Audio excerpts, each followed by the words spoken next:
아버지, 아버지께서 제 안에 계시고 제가 아버지 안에 있는 것 같이 믿는 사람들이 다 하나가 되게 하여 주시고 그들도 우리 안에 있게 하셔서 아버지께서 저를 보내셨다는 것을 세상이 믿게 하여 주십시오.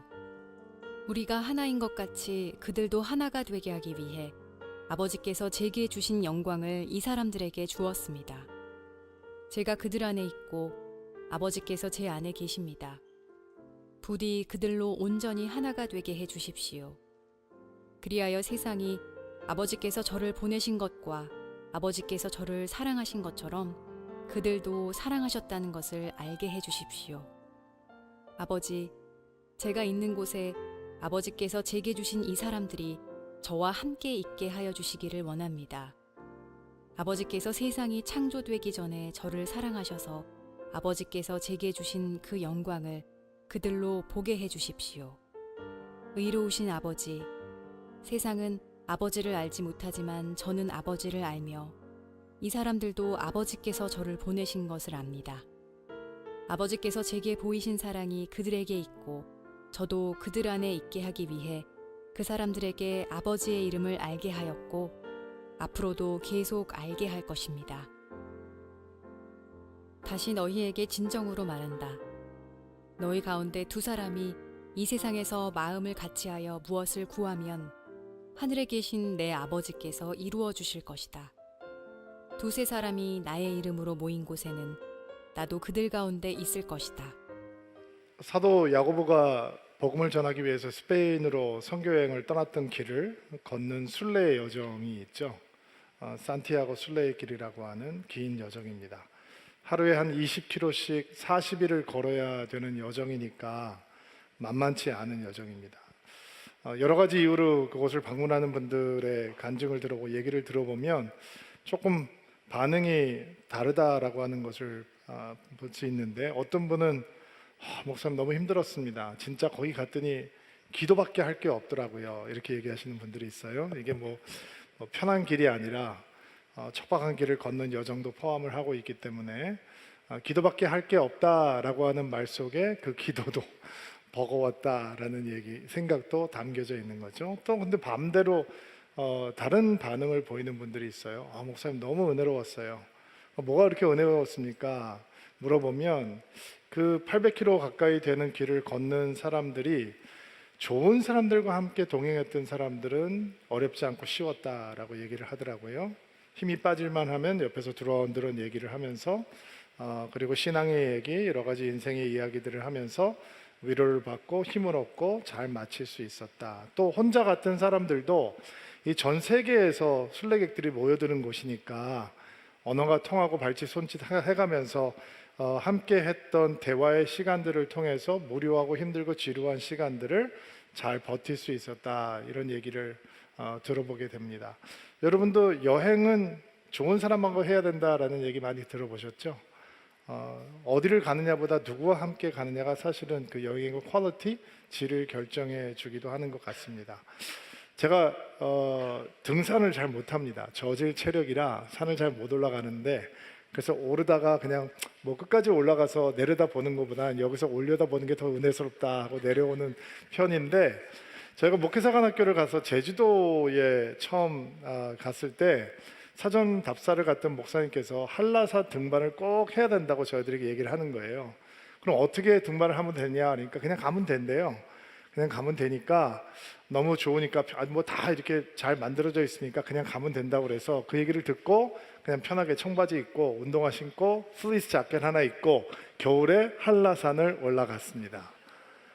주여, 뭐 눈보라가 치는데 막 너무 춥고 덜덜 떨리고 올라가지도 못하고 내려가지도 못하고, 여자 교육자들은 막 머리가 깡깡 얼고, 그 답사를 갔던 분은 이제 올라가 보지를 못한 거죠. 그 입구까지만 갔다 온 겁니다. 거기까지는 다 편하게 갈 수 있습니다. 갔다 와서 뭐 그 목사님은 모든 목회자들에게 원망의 소리를 듣고 뒤끝이 많이 남았죠. 근데 바로 다음 해에 또 똑같은 길을 갔습니다. 물론 만반의 준비를 하고 갔고, 그 다음에는 그냥 신목사하고 저하고 둘이서 그냥 딱 붙어서 얘기를 하면서 올라갔습니다. 뭐 둘이 만나면 케미가 좀 좋거든요. 그래서 이런 얘기 저런 얘기 나누면서 올라가다 보니까 벌써 도착을 해버렸어요. 벌써 끝났어. 너무 빨리 끝났네.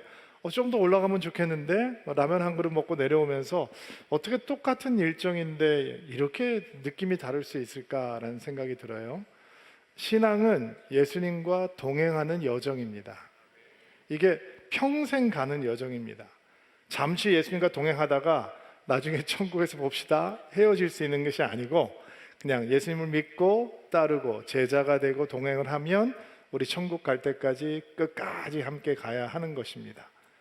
이게 지루하거나 지겨울 수 있는 여정이 될 수도 있잖아요. 평생 한 분과 그 길을 걸어가야 된다면 무척 무료하고 지루할 수 있는 여정이 될 수 있는데도 불구하고 그분과 함께하는 여정이 어떻게 기쁨으로 가득한 여정이 될 수 있는가? 대화의 풍요로움에 있는 것입니다. 사도 베드로는 우리의 신앙의 여정에 대해서 이렇게 가르쳐주고 있거든요. 여러분이 예수 그리스도를 본 일이 없지만 예수 그리스도께 사랑을 고백합니다. 지금 이 순간 그분의 모습을 보지 못하면서도 그분을 믿고 있고 여러분의 마음은 말할 수 없는, 설명할 수 없는 기쁨으로 가득 차 있습니다. 이게 신앙의 열매죠. 우리가 예수님과 동행하며 예수님을 눈에 보지 못하지만, 눈으로 볼 수 없지만 눈에 보이는 것처럼 확신하고 눈에 보이는 것처럼 사랑하고 앞에 있는 것처럼 사랑하며 기쁨으로 가득 찰 수 있는 것, 이것이 신앙의 축복입니다. 주님과 대화한다라고 하는 표현 속에 우리는 쉽게 그럼 오늘 목사님께서 기도에 대한 이야기를 하실래나 보다 짐작을 하실 거예요. 물론 기도가 무엇이냐라고 얘기할 때 기도는 하나님과의 대화입니다 라고 우리가 정의를 할 수 있으니까 물론 주님과 대화한다, 기도한다, 동의어가 될 수 있죠. 그러나 조금 더 넓은 의미로 대화라고 하는 것을 오늘 받아들이기를 바랍니다. 주님 앞에 기도하는 것도 대화가 될 수 있지만 말씀을 묵상하고 말씀의 흔적이 남는 것도 대화입니다. 여러분 리딩 지저스 할 때 그냥 완독만 올리지 마세요. 마음의 결단을 하세요. 한 줄이라도 좋으니까 여러분이 말씀을 읽으면서 느꼈던 것, 배웠던 것, 주님께 하고 싶은 말을 기록해 놓으세요. 예쁜 글씨로, 손글씨로 좀 써 놓으세요. 노트 좋은 거 사세요. 만약에 여러분이 240일 동안 그 은혜의 흔적을 남길 수 있으면 그 은혜의 흔적이 예수님의 목소리가 담겨 있을 것이고 그 은혜의 흔적에 여러분의 소리도 담겨 있을 겁니다. 여러분에게 가보가 될 겁니다. 여러분의 자녀들이, 여러분의 손주들이, 그리고 여러분이 만나지 못한 그랜키드, 더 손주의 손주들이 그거를 보면서 우리 할머니가, 우리 할아버지가 이런 은혜의 흔적을 남겼다라고 하는 간증이 분명히 될 줄로 믿습니다.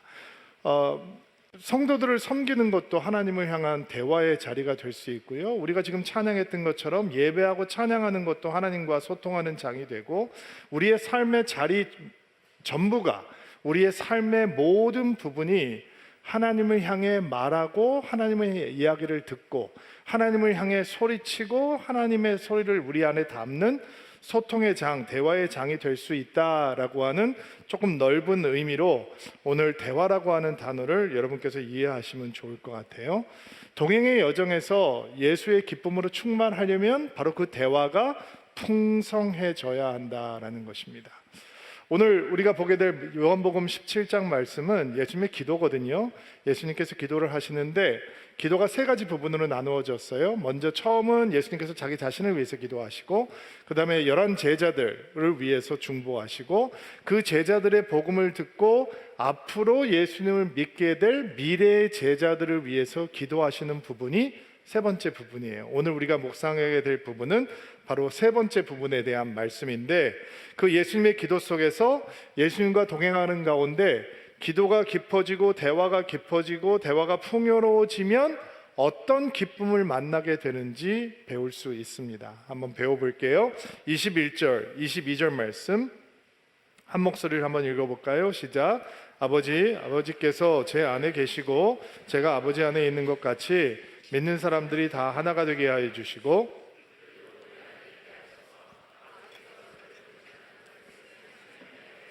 22절 우리가 하나가 된 것 같이 아버지께서 제게 주신 영광을 이 사람들에게 주었습니다. 자, 예수님께서 믿는 자들이 하나가 되게 해달라라고 간절히 중보하세요. 여러 번 반복되는 기도인데 비교 대상이 있어요. 저들이 하나가 되게 도와주십시오. 그럼 어떻게 하나가 되기를 기도하시느냐? 아버지와 제가 하나인 것처럼, 아버지와 예수님이 하나가 된 것처럼 저 믿는 자들도 하나됨을 누리게 도와주십시오. 이렇게 기도하세요. 그게 가능한 걸까? 가능하지 않다면 예수님께서 그렇게 기도하실 리가 없는 거죠. 아버지와 아들이 연합을 누리고 있는 것처럼 저들이 우리와 연합하게 해주시고 저들이 서로 연합하게 해주십시오 라고 하는 것이 예수님의 기도예요. 근데 기도가 그렇게 끝나지 않고 기도 안에 거룩한 목적이 담겨 있어요. 이유가 담겨 있단 말이에요. 왜 그들이 하나가 되어야 되는가? 왜 믿는 우리들이 하나가 되어야 되는가? 그래야 세상으로 하여금 예수를 믿게 하기 위해서이다 라고, 예수를 알게 하기 위해서이다 라고 설명을 하고 계시는 거예요. 또 다른 이유가 있어요. 왜 우리가 하나가 되어야 되는가? 그래야 하나님의 영광이 우리 가운데 임했다라고 하는 것을 드러낼 수 있기 때문이다. 우리가 하나님의 영광을 품은 백성이다라고 하는 드러낼 수 있기 때문에 예수께서는 믿음의 사람들이 하나가 되기를 기도한다라고 말씀하셨어요. 예수와 동행하는 삶에서 대화가 풍성해지면 어떤 기쁨을 누리게 되는가? 사명을 찾는, 미션을 찾는 기쁨을 누리게 되는 것입니다. 인생에서 사명을 발견하는 건 진짜 기쁜 일이거든요. 인생의 삶의 자리가 그냥 쳇바퀴처럼 돌아가는 자리가 아니라 하나님의 미션이 이루어지는 자리다라고 하는 것을 확신하는 순간 엄청난 하나님의 기쁨으로 충만하게 되거든요. 제가 얼마 전에 한 기독교 초등학교 선생님에게 메일을 한 통 받게 됐는데, 저희 교회를 섬기고 있는 선생님이신데 새 학기를 시작하기 전에 선생님들끼리 모여서 이제 헌신 예배를 드리고 시작을 하는데, 혹시 목사님께서 오셔서 말씀을 전해 주실 수 있습니까? 이제 초청하는 메일을 받게 됐어요. 제가 바깥에 나가서 설교하는 걸 그렇게 좋아하지 않는 사람이기 때문에 가급적이면 바깥에 나가서 설교 안 하려고 많이 애쓰는데, 이분 초청을 이렇게 초청 메일을 받고 이 메일을 읽다가 그분이 저는 초등학교 6학년을 담임하고 있는 선생님입니다 라고 하는 그 말 한마디에 제 마음이 움직였어요. 사실은 그분이 요청했던 시기가 제가 해외 선교지를 돌아보기로 마음의 결정을 하고 이제 스케줄을 잡고 있었는데, 그 스케줄을 뒤로 미루고 내가 이 학교에 가서 말씀을 전해야겠다라는 마음의 감동을 느꼈어요. 믿는 선생님들도 있고 믿지 않는 선생님들도 있다라고 말씀을 하시더라고요. 그래서 저는 늘 설교 초청을 받으면 제가 저희 교회 예배팀이 예배를 인도할 때 하나님의 임재를 경험하는 사람이기 때문에 늘 이런 질문을 하거든요. 제가 저희 예배팀과 함께 가도 되겠습니까? 그래서 그 선생님에게 저희 예배팀이 같이 가서 예배를 인도해도 되겠습니까? 여쭤보니까 그 학교 상황이나 뭐 여러 가지 환경이 아마 이렇게 풀 밴드가 가서 예배를 드리기에는 이제 준비가 안 돼 있는 것 같아요. 그래서 목사님만 오셔서 말씀을 전해 주시면 되겠습니다. 가봤더니 이제 강당에서 예배를 하는데 선생님들이 몇 분인지 여기저기 흩어져서 앉아 있는 거죠. 제가 왜 그 모임을 가겠다라고 마음의 결단을 했냐면, 그 6학년 담임을 맡고 있습니다라는 얘기를 듣는 순간 제 6학년 담임 선생님이 생각이 났기 때문이에요. 제가 가끔 얘기를 하는 선생님이시죠. 제 인생에 전환점을 주었던 스승 몇 분이 계시는데 6학년 때 선생님, 윤복희 선생님이 저에게는 그런 첫 번째 스승이셨어요. 저는 초등학교 다닐 때 어떤 학생이었냐면, 믿기 어려우시겠지만 6학년 때까지 숙제를 해본 기억이 한 번도 없어요. 그러니까 기억이 없으니까 숙제를 안 했겠죠. 그럼 저는 어떤 아이였냐, 굉장히 행복하지 않고 운동부에 들어가서 운동만 열심히 하고 굉장히 거칠고 쌈도 많이 하고 그런 아이였어요. 6학년이 되었는데 선생님께서 저를, 제가 운동을 잘하는 편이니까, 그리고 아이들이 선생님을 무서워하는 것보다 저를 더 무서워하니까 저를 체육부장으로 삼으시고 체육 시간 전에 뭐 체조도 시키고 운동장도 뛰는 게 같이 구보하게 하고, 저는 뭐 운동부에서 늘상 하는 일이니까 아이들 앞에서 이런 일을 했어요. 어느 날 체육 시간이 끝나고 들어가는데 선생님께서 제 뒤편에서 제 등에 대고 한마디를 툭 던지셨는데 그 말 한마디가 제 인생을 바꿨어요. 너는 공부를 해도 참 잘할 것 같다. 한 번도 들어보지 못한 말이었어요. 공부? 그 공부라는 거 나도 한번 해볼까? 이런 생각이 이제 바깥에서 안으로 들어온 거죠. 그리고 저는 그때부터 공부를 시작을 했어요. 잘했는지 못했는지 너무 궁금하시죠? 이 나이가 되도록 여전히 공부하는 것을 즐겨하고 재밌어하고 공부하는 시간이 제일 행복한 인생을 살고 있는 것을 보면 그 선생님의 영향력이 정말 지대했다라고 고백할 수밖에 없을 것 같아요. 제가 이 선생님을 잊지 못하는 이유 가운데 하나는 제가 예수를 믿고 목회자가 된 다음에 제가 처음 사역을 했던 곳이 굉장히 거친 아이들이 많은 곳이었어요. 그리고 저는 가끔 이런 생각을 했어요. 그 선생님에게 나에게 내 인생을 바꿔준 말씀을 해줬던 것처럼 나도 저 거친 아이들에게, 이민사회를 살아가고 있는 저 거친 아이들에게 그들의 인생의 전환을 가져올 뭔가 한마디를 해줄 수 있지 않을까. 그래서 오늘은 아무개한테 가서 이런 말을 해야 되겠다. 대사를 쓰고 외우고 연습까지 했어요. 그리고 교회를 가요. 그리고 그 아이들이 예배드리는 모습을 보면 속에서 분노가 솟아오르는 거예요. 저놈의 자식 저거 저렇게 앉아가지고 저렇게 예배를 하고 막 이런 생각이 막 드는 거예요. 그러니까 제가 어렸으니까 이게 안 되는 거죠. 마음 따로 이게 몸 따로 노는 거예요. 근데 제 선생님께서도 젊으신 분이셨거든요. 근데 그분은 왜 그렇게 나한테 얘기해 주셨을까? 숙제를 한 번도 내지 않은 아이에게 왜 그렇게 말씀하셨을까? 오히려 그분이 했던 말은 굉장히 자연스럽지 않은 말인데, 오히려 자연스러운 말은 너는 싹수가 없다, 너는 싹수가 놀았다, 이렇게 뚜껑을 확 덮어버리는 말은 나에게 너무도 쉽게 할 수 있지만 아무것도 가능성이 보이진 않는 아이한테 너는 공부를 해도 잘할 것 같다라고 하는 얘기를 하는 게 젊은 선생님에게는 쉽지 않았을 텐데, 교육 현장에 경험이 많아서 저렇게 거칠고 말 안 듣는 애들은 이렇게 다뤄야 한다라고 하는 지혜가 있는 베테랑 교사라면 모르겠지만, 아니 그렇게 젊은 선생님이 그렇게 말 안 듣고 맨날 수업 시간에 아무것도 듣지 않는 아이에게 무슨 의도로 저런 말씀을 하셨을까 생각을 하게 돼요. 내가 목회자가 돼 보니까 그게 굉장히 힘든 일이다라고 하는 걸 깨닫게 된 거죠.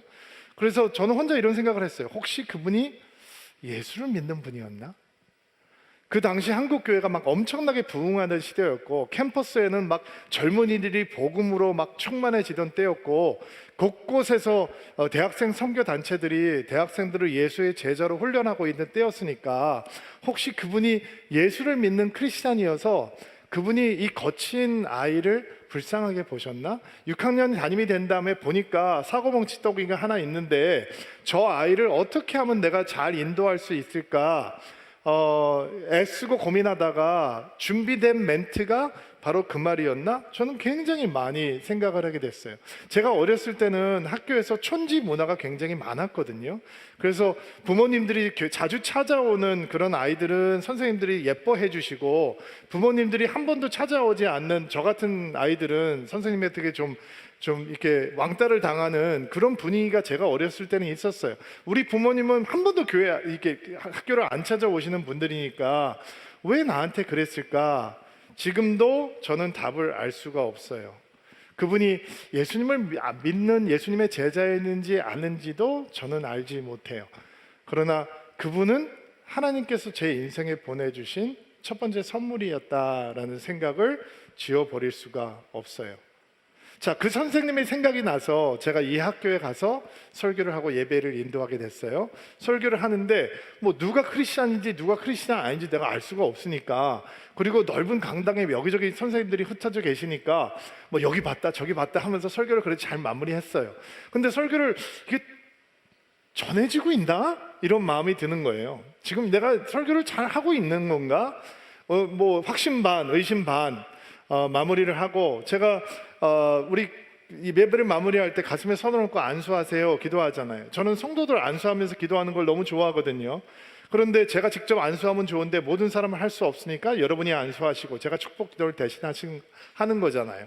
그래서 선생님들 다 일어나라고 한 다음에 자, 가슴에 손을 얹고 안수하십시오. 그래서 정말 빚을 갚는 마음으로, 은혜를 갚는 마음으로 그 자리에 섰으니까 나에게 축복이 되셨던 선생님 같은 선생님들이 되시라고 정성을 다해, 진심을 다해 이제 축복 기도를 하고 축도를 하고 마무리했어요. 눈을 떴는데 선생님들이 여기저기서 막 우는 거예요. 그래서 우리가 막 본인들도 당황하셔가지고 눈물을 흘리니까 이거 어떡하지 하면서 사람들이 막 울고 서 있는 거예요. 그래서 제가 설교를 잘해서 그랬나? 라고 생각을 했는데 그건 아닌 것 같고, 제가 곰곰이 생각을 해보니까 저의 설교와 기도가 우리 선생님들 안에 있었던 첫 마음, 교육 현장을 위한 첫 마음, 특별히 기독교 교사들에게는, 크리스천 교사들에게는 그들이 교육 현장으로 뛰어들었던 첫 사명, 그거를 터치했기 때문에 그들의 감동의 눈물이 있었던 것 같아요. 여러분, 교육 현장은 교육을 믿기 때문에 들어가는 곳이잖아요. 선생님들은 교육이 아이를 바꿀 수 있다라고 하기 때문에 그 길을 가는 사람들이잖아요. 우리가 요즘 초등학교 환경에 대해서 부모님들의 이런 갑질에 대해서 얼마나 많은 이야기를 듣고 그것 때문에 우리 마음이 너무 아프고 무거워져 있었잖아요. 선생님들도 교육 현장에서 우리보다 훨씬 더 많이 경험하실 거잖아요.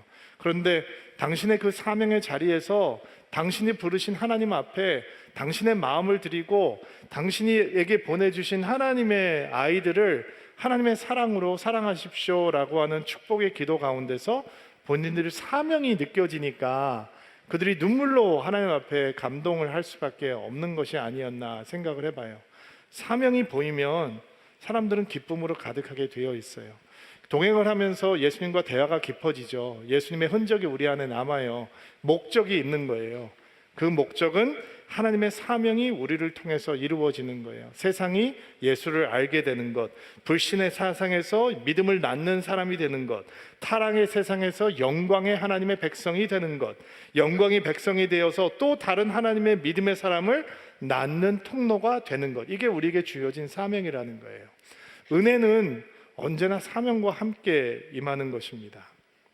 사명이 임한 사람은 뭐가 달라도 확실하게 다릅니다. 세상을 바라보는 시선도 달라지고 삶을 대하는 태도도 달라지게 되어 있습니다. 그래서 예수님과 동행하는 삶 속에 대화가 풍요로우면 풍요로워질수록 우리의 사명은 더 뚜렷하게 또렷하게 드러나는 것입니다.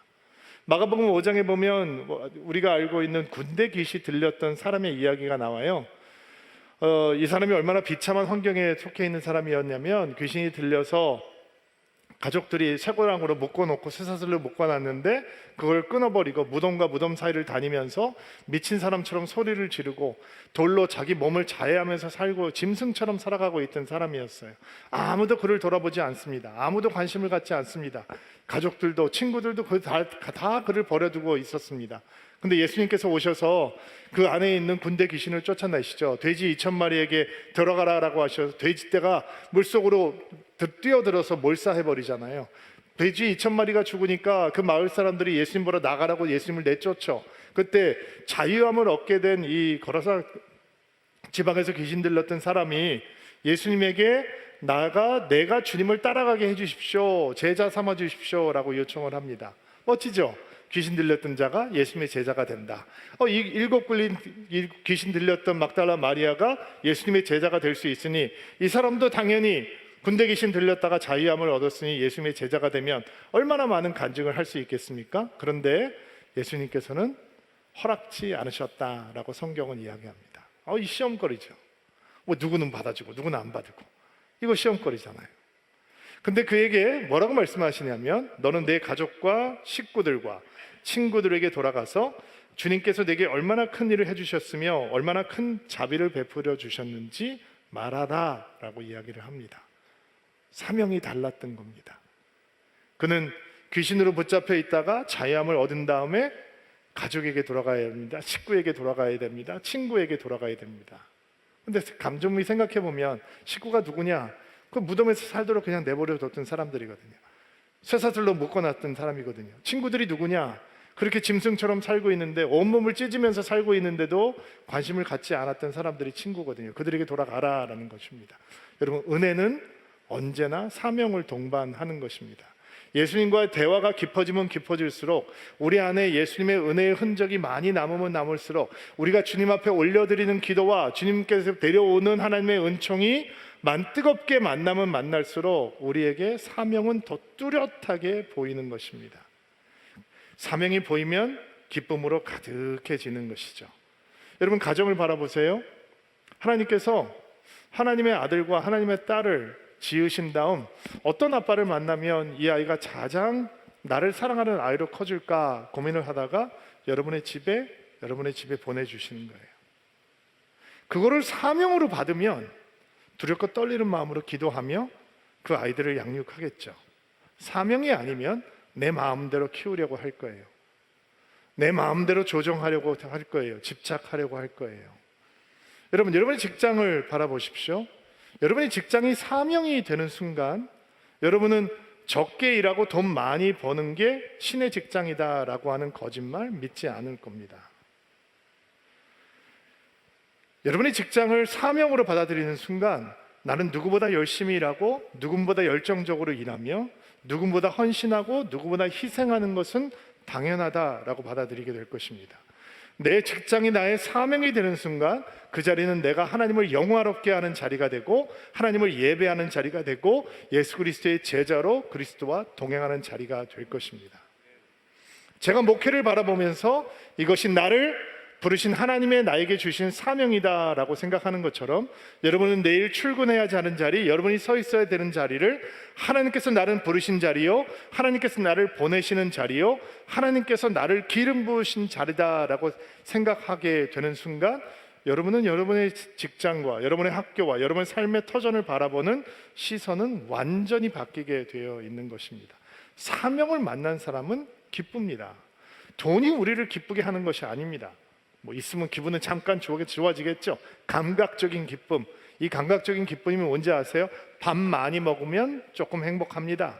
근데 너무 많이 먹으면 불쾌해집니다. 이게 감각적인 기쁨의 한계입니다. 그러나 사명은 우리를 하늘의 기쁨으로 충만하게 채워주는 것입니다. 주님과 동행을 하며 주님과 대화가 깊어지면 사명이 보이기 시작하고, 사명을 발견하면 예수의 기쁨으로 채워지기 시작하는 것입니다. 자, 23절부터 26절까지의 말씀, 대화를 통해서 찾을 수 있는 두 번째 기쁨을 한번 만나볼게요. 23절 읽어주시겠어요? 시작. 제가 그들 안에 있고 아버지께서 제 안에 계십니다. 부디 그들로 온전히 하나가 되게 해 주십시오. 그래야 세상이 아버지께서 저를 보내신 것과 아버지께서 저를 사랑하신 것처럼 그들도 사랑하셨다는 것을 알게 해 주십시오. 아버지, 제가 있는 곳에 아버지께서 제게 주신 이 사람들이 저와 함께 있게 하여 주시기를 원합니다. 아버지께서 세상이 창조되기 전에 저를 사랑하셔서 아버지께서 제게 주신 그 영광을 그들로 보게 해 주십시오. 25절. 저는 아버지를 알며, 26절 다 같이, 저도 그들 안에 있게 하기 위해 그 사람들에게 아버지의 이름을 계속 알게 하였고 앞으로도 계속 알게 할 것입니다. 자, 우리가 특별히 주목하고자 하는 예수님의 기도는 알게 해달라라고 하는 기도예요. 특별히 23절에 나와 있는 뭐를 알게 해달라라고 기도하셨냐면, 하나님이 그들을 사랑하셨다는 것을 알게 해달라라고 하는 기도를 좀 주목해 보려고 해요. 예수님과 동행하면서 예수님과의 대화가 깊어지고 풍요로워지기 시작하면 우리에게 어떤 기쁨이 임해오느냐, 하나님의 사랑을 알게 되는 기쁨을 누리게 되는 거예요. 하나님의 사랑을. 너무 평범하죠. 하나님의 사랑을 안다라고 하는 것은 앞뒷면이 있어요. 먼저 하나님이 나를 사랑하셨다라고 하는 것을 아는 것이고, 두 번째, 내가 하나님을 사랑할 수 있다라고 하는 것을 아는 거예요. 대화의 아름다움은 딴 목적이 아니라 대화하는 대상이 목적이 될 때 아름다워져요. 친밀과 연합이 목적일 때 대화는 진정성을 띠는 거예요. 제가 여러분에게 전환한다고 생각해 보세요. 형제님, 자매님 안녕하세요. 여호사 목사입니다. 제가 그냥 생각이 나서 교제 좀 하고 싶어서요. 차 한잔 할까요? 식사 한번 합시다. 만났습니다. 막 대화를 해요. 형제님은 꿈이 뭡니까? 자매님은 어떤 인생의 스토리를 가지고 있습니까? 막 질문을 해요. 그런 다음에 대화가 다 지난다는 다음에 제가 축복하고 기도하겠습니다. 딱 마무리하고 여러분을 돌아가면 오늘 목사님과의 교제가 기뻤다, 즐거웠다. 나는 목사님을 조금 더 알게 되고 목사님은 나를 좀 알게 됐고 우리가 더 친해졌구나 이렇게 느끼겠죠. 사랑받는 게 기분이 좋구나, 목양 받을 수 있다는 게 기분이 좋구나. 그런데 제가 기도하겠습니다라는 얘기를 하기 전에 여러분에게 근데 형제님 오늘 제가 형제님을 만나자고 한 이유는, 자매님 제가 오늘 자매님하고 만나자고 하는 이유는 사실은 교회에 이런 일이 좀 있는데 이런 도움을 좀 받고 싶어서입니다 라고 한다면 여러분은 이것 때문에 만나자고 그랬구나, 목적이 따로 있었네, 목사님이 나를 원해서 만난 게 아니고 목사님 원하는 게 있었네, 이렇게 될 거 아니겠어요? 세상에서 다 경험해 보셨죠? 전화했는데 와보니까 밥 먹고 하다가 여기 보험 하나 있는데 보험 하나 들래? 경험 한 번쯤은 해보셨을 거 아니에요. 대화의 목적은 하나님과의 연합이 목적이 되어야 합니다. 그게 안 되면 동행은 불편하고 무료하고 지루해질 수밖에 없습니다. 여러분, 어떻게 풍요로운 하나님과의 대화가 가능한가? 대화가 기쁨으로 가득한 대화가 되려면 대화하는 대상을 많이 좋아하고 많이 사랑하시면 됩니다. 대화의 깊이는 사랑의 깊이와 정비례합니다. 많이 사랑하면 우리에게 어떤 변화가 일어나는가? 많이 사랑하고 많이 사랑받으면 우리에게 어떤 변화가 일어나는가? 아무에게도 보여주고 싶지 않은 인생의 어두운 곳, 나의 존재의 깊은 곳, 문 닫아두고 숨겨놓고 싶은 곳, 바로 그곳에 하나님을 초청하게 됩니다. 헨리 나워는 바로 그곳에 하나님을 초청하는 것이 진짜 기도다라고 말을 합니다. 저도 여러분도 그 어두운 곳 한 곳은 다 내면에 존재합니다. 그러면 하나님께서 그걸 아시는데도 불구하고 왜 우리는 기쁜 마음으로 하나님을 거기에 초청하지 못하느냐? 수치스러움 때문이죠. 부끄럽기 때문입니다. 그런데 성경은 우리에게 이렇게 얘기하죠. 사랑은 두려움을 쫓아낸다라고 얘기합니다. 감추면 대화가 깊어지지 않습니다. 비밀이 있으면 사랑이 깊어지지 않습니다. 예수님께서 우리를 사랑하신다, 하나님이 우리를 사랑하신다, 내가 그 사랑을 온전히 믿으면 나의 가장 부끄러운 부분에 주님 여기로 임하십시오 라는 믿음의 결단이 생깁니다. 왜냐하면 사랑은 두려움을 내쫓으니까, 없애버리는 것이니까. 그리고 그 어두운 곳에, 연약한 곳에, 부족한 곳에서 예수님께서 나를 만나셔도 예수님은 여전히 나를 사랑하신다라고 하는 확신이 있을 때, 그때 우리는 하나님의 사랑을 제대로 안다라고 말할 수 있는 것입니다. 질문할게요. 하나님이 여러분을 사랑하는 걸 믿습니까? 그렇죠. 아멘님, 이렇게 앞에 있는 사람만 나오잖아요. 네. 그러면 좀 더 힘든 질문을 할게요. 여러분은 정말 주님을 사랑하십니까? 자신 없죠. 예수님, Jesus, I love you. 그때 예수님이 영혼이 안 느껴지네. 도무지 영혼이 안 느껴져. 넌 진정성이 없어. 이렇게 얘기를 할까봐 혹시 여러분 마음의 주저함이 있습니까? 여러분 이런 경험이 있습니까? 형제님 사랑해요. 아니면 가족끼리도 여보 사랑해, 당신 사랑해 했는데 영혼이 안 느껴지고 말소리만 들리는 그런 경험, 저는 누구나 다 경험을 해봤을 거라고 생각합니다. 혹시라도 우리가 주님을 향해서 주님, 내가 주님을 진정으로 사랑합니다 할 때 나의 고백이 그렇게 영혼 없는 꽹가리 같은 고백이 되면 어떡하지? 이런 두려운 마음, 진정한 신앙의 사람이라면 한 번쯤은 가져보았을 것입니다. 주님이 나를 사랑하십니다. 머리로 압니다. 그런데 내 마음을 감동하지 않습니다. 왜 그렇습니까? 삶의 상황이 녹록지 않기 때문이죠. 피부로 느껴지지 않기 때문입니다. 내가 주님의 사랑을 안다. 내가 주님의 사랑을 안다. 그 의미는 사랑을 받고 있고 사랑한다라고 하는 의미인데, 내가 주님을 사랑은 안다라고 하는 증거가 무엇이냐? 확인해 보세요. 주님께서 원하는 것을 나도 원하는 겁니다. 주님께서 관심을 갖고 있는 것을 나도 관심을 갖고 있는 것입니다. 주님께서 싫어하는 것을 나도 싫어하는 겁니다. 주님께서 바라보고 있는 것을 나도 바라보는 것입니다. 그리고 주님께서 인도하시는 것을 철저하게 신뢰하는 것입니다. 우리가 좋아하는 다윗이 시편에서 이런 고백을 하죠. 여호와는 나의 목자시니 내가 부족함이 없으리로다. 그가 나를 푸른 풀밭으로 푸른 초장으로 인도하시고 쉴만한 물가로 인도하시는도다. 할렐루야 아멘. 그런 인생이면 얼마나 좋겠어요. 쉴만한 물가, 푸른 초장, 누가 그것을 원하지 않겠어요. 불가지론자도 무신론자도 그 정도는 땡큐 할 겁니다. 근데 다윗의 고백은 그렇게 끝나지 않아요.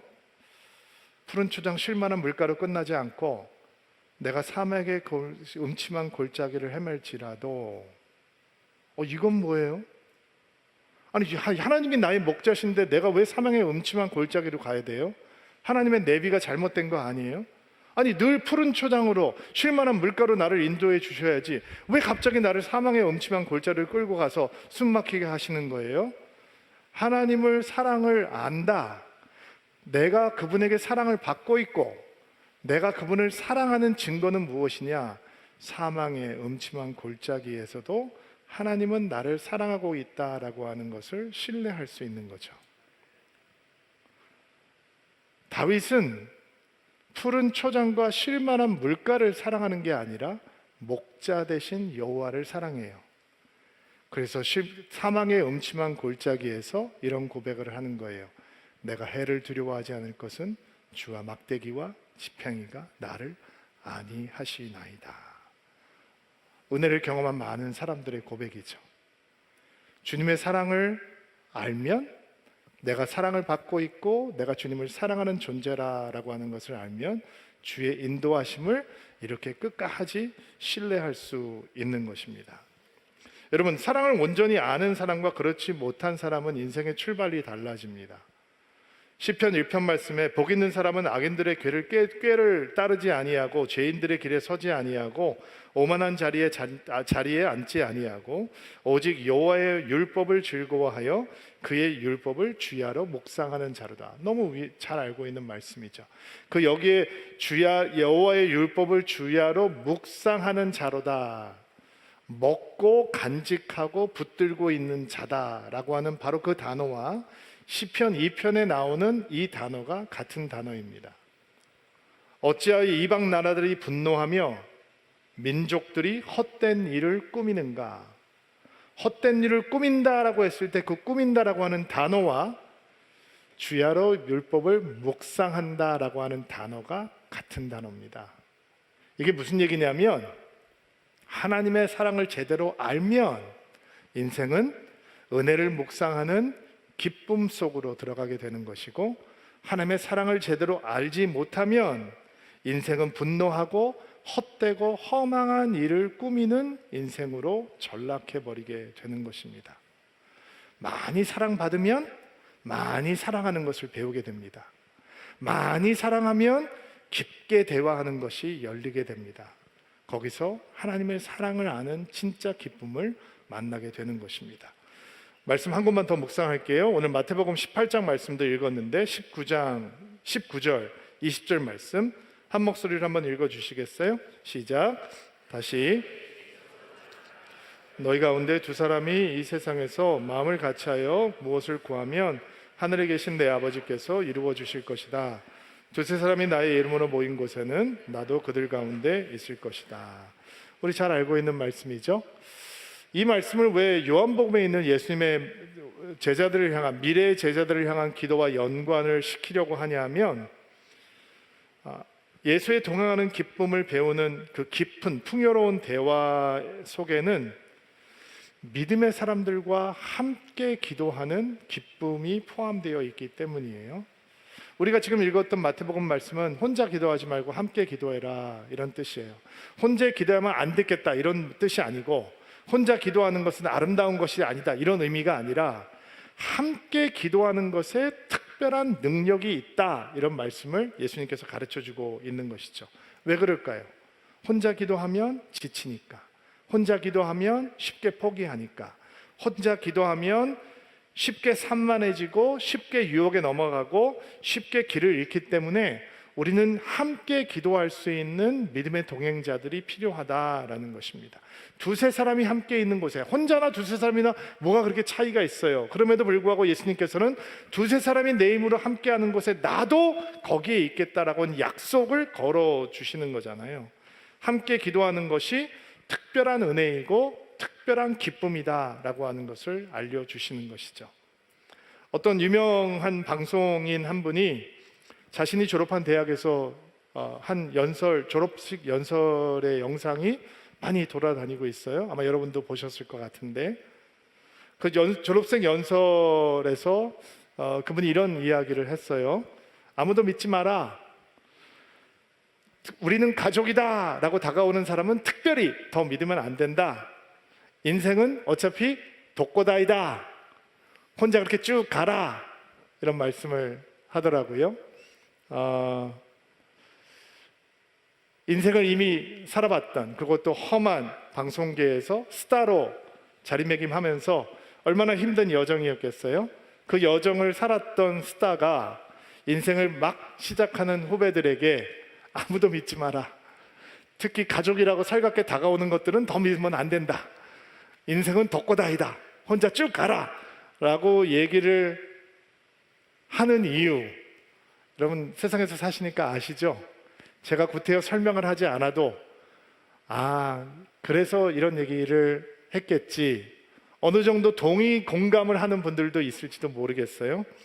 저는 그분이 모든 사람이 알고 있는 스타로서의 삶을 살면서 참 힘들고 척박하게 살았나 보다, 버거웠나 보다, 그래서 그가 할 수 있는 조언이 이런 조언이었나 보다, 저는 목사니까 아이고 이분 예수 믿으면 좋겠다, 이런 생각을 했어요. 예수님은 다른 말씀을 하시죠.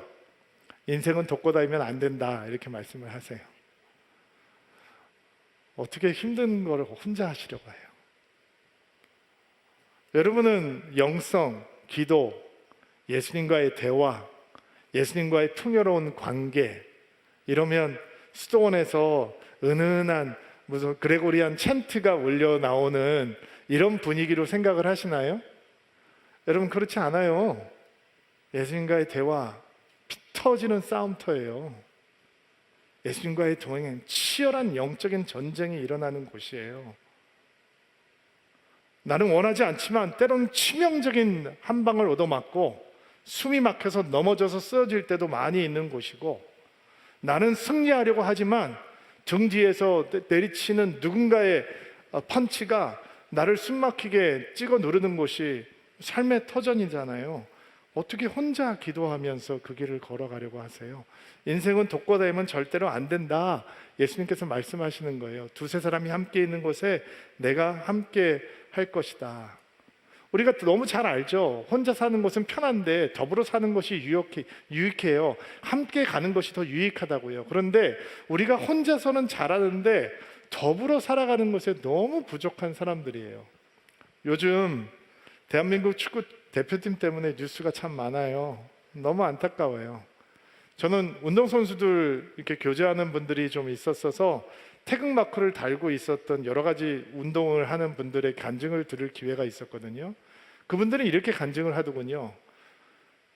태극마크, 태극기를 가슴에 다는 순간 몸이 깨어져도 상관없다라고 뛴다는 거예요. 뼈가 부러지는 한이 있어라도 나는 이 태극기를 빛내기 위해서 내 몸 한 몸 바치겠다라고 하는 결단이 우리 대표 선수들에게는 있더라고요. 그런데 뉴스가 너무 많이 나오고 자극적인 뉴스가 너무 많이 나오니까 우리 젊고 어린 선수들인데 너무 마음이 안타까워요. 뉴스 좀 그만 나오면 좋겠는데, 여러분 우리나라에서 어떤 위치에 있는 사람보다 가장 힘든 자리가 축구 국가대표 같아요. 여러분 양궁 선수가 결승전에서 졌다고 이렇게 욕먹는 거 보셨어요? 여러분, 탁구 선수가 예선 탈락했다고 이렇게 막 며칠 동안, 몇 달 동안 기사가 뜨면서 하는 거 봤나요? 근데 이상하죠. 축구 선수는 대한민국의 가장 깊은 감정을 격동시키는 것 같아요. 끝날 줄 몰라요. 축구가 팀으로 하는 스포츠잖아요. 근데 팀으로 하는 스포츠를 평생 했는 사람들도 팀으로 살아가는 게 쉽지가 않은가 봐요. 그래서 저는 이런 말을 좋아해요. 팀보다 위대한 선수는 없다. 팀보다 탁월한 선수도 없다. 그러면 기독교 용어로 바꿔볼까요? 공동체보다 위대한 성도는 없어요. 혼자 가는 성도는 어리석은 성도예요. 외롭게 살아가는 성도는 바보 성도예요. 그렇게 하면 안 되는 거예요. 우리는 혼자 가는 것이 아니라 함께 가야 하고, 내가 스스로 나의 대화를 풍요롭게 하지 못할 때 다른 사람들이 열심히 기도하는 것을 보면서 그 기도를 붙들고 예수님과 동행하는 여정을 이어갈 수 있는 것이고, 내 의지가 약해질 때 다른 형제의 열정을 붙들고 다른 자매의 열정을 붙들고 우리는 우리의 동행의 여정을 회복할 수 있는 것이고, 내 결심이 흔들릴 때 그들의 도움으로 우리는 다시 일어날 수 있는 것입니다. 동행하는 기쁨을 누리려면 반드시 함께 기도하고 함께 대화하는 사람들이 있어야 하는 것입니다. 저는 오늘 설교가 만약에 여러분 마음속에 하나님, 나 기도하고 싶습니다. 나 하나님과 소통하고 싶습니다. 내 안에 하나님의 은혜의 흔적이 막 쌓이는 한 해가 됐으면 좋겠습니다 라는 생각이 들어왔다면 오늘 설교 성공. 두 번째로, 하나님, 나는 여전히 혼자 열심히 기도하려고 애써 왔는데 혼자 해보니 작심삼일되는 경우가 많았는데 내가 올 한 해는 기도하는 사람들 옆에 있고 싶습니다. 함께 기도하는 자리를 맛보고 싶습니다. 나에게 함께 기도할 수 있는 사람들을 만나게 해주시고 내가 함께 기도할 수 있는 자리를 찾게 해주세요 라는 기도가 요만큼이라고 시작됐다면 오늘 설교는 대박 설교입니다. 저는 예수님과 여러분과 나누는 이 동행의 여정 가운데 풍요로운 대화가 있게 되기를 바랍니다. 거기에서 하나님께서 주시는 큰 기쁨으로 충만해지는 멋진 은혜가 사랑하는 드림인들과 함께 하기를 주의 이름으로 축복합니다. 오랫동안 앉아 계셨는데 다 일어나시겠어요? 자, 제가 여러분들을 위해서 3번 초청하고 3번 기도할게요. 여러분은 하나님께서 감동 주시는 대로 반응하면 되겠습니다. 첫 번째 초청입니다. 예수님과 동행하는 가운데 예수님의 대화가 기쁨이 되는 이유는 그 대화 속에서 우리는 새로운 미션, 새로운 사명을 만나기 때문이라고 했습니다. 예수를 알게 하는 사명이죠. 하나님의 영광의 백성으로 살아가게 되는 사명입니다. 목사님, 내 안에 그 새로운 사명이 회복되기를 원합니다. 소망하는 분들마다 가슴에 손을 얹고 안수하시기 바랍니다. 하나님, 눈에 보이지 않는 예수님을 눈에 보는 것처럼 믿습니다. 손으로 잡을 수 없는 예수님이 우리 손을 잡고 있는 것처럼 우리는 그 예수님을 사랑합니다. 예수님과 동행하는 인생 되게 하시니 감사합니다. 그 동행하는 가운데 예수님과의 대화가 풍성하고 풍요로워질 수 있도록 도와주옵소서. 예수님의 대화가 풍요로워지면 풍요로워질수록 우리에게 인생의 새로운 미션, 사명이 더 뚜렷하게 보이는 은혜를 허락하여 주옵소서. 사명을 발견하는 것이 기쁨이 되게 도와주옵소서.